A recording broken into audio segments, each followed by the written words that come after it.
Hamid and Saviour continued their journey towards the third house. This house was higher than the House of Doubt. But despite climbing up, Hamid did not feel tired. With every step, he felt more cheerful, relaxed, and most importantly, filled with hope. With each step, his belief that he would see his mother grew stronger. The air here felt different. The sky was so clear that there was no sign of a storm. Most importantly, he didn't feel any doubt or fear. While Hamid was lost in these thoughts, Saviour called out to him, "Hamid, what do you think is waiting for us in this house?" "To be honest, I don't know. But I feel a sense of calm in my heart. I feel no fear or doubt.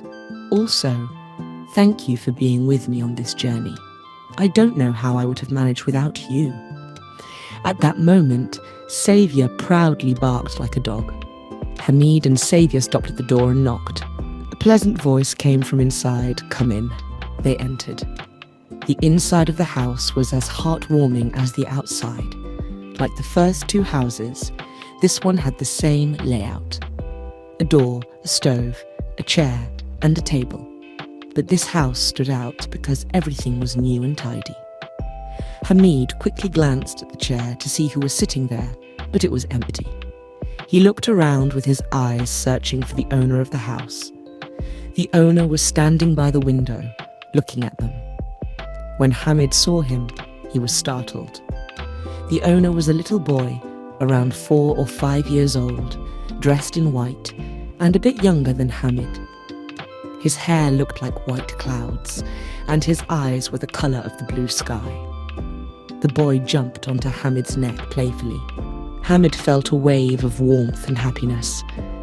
The little boy hugged him tightly, saying, "I'm so glad you came, Hamid. I was so bored watching out the window for a long time." Hamid asked in surprise, "Why?" "Why? You are the only person to come here for a long time. You even visited the owners of the houses before me. Do you know them?" "Know them? What do you mean? Didn't they tell you about me?" "Sort of." "They didn't tell you that hope is our greatest enemy. We won't let you reach hope," and so on. The little boy pretended to imitate fear and doubt. This made Hamid laugh. When Hope saw Hamid laugh, he smiled too.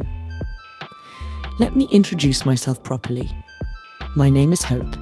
I live in this house. I'm very happy to meet you, Hope. Why do they hate you when you are smaller than them?" "Oh, please." "You see, I am small. I wanted to be friends with them, but they didn't want it. In the end, they were left alone," Hope said while still mimicking fear and doubt. Hamid enjoyed talking to this funny boy. Hope continued, "I grew from the seed of hope. That's why I'm so small. The princess of this land made me this way." Hamid asked in wonder, "Does the princess of the dreamland exist?" "What do you know?" "The founder of this land is the princess. He created us, our houses, and our apple orchards."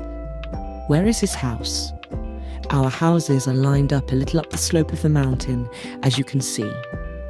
Her palace is at the very top, on the mountain peak." Hope stopped speaking suddenly. "You have travelled so far and faced fear and doubt, but I haven't offered you a seat. Hamid, come and sit.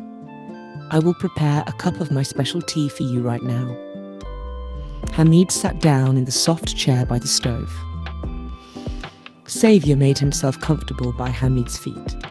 Hope brought his special tea for Hamid and for Saviour. He sat down in front of the stove. When Hamid took a sip of the tea, he felt all the energy in his body awaken.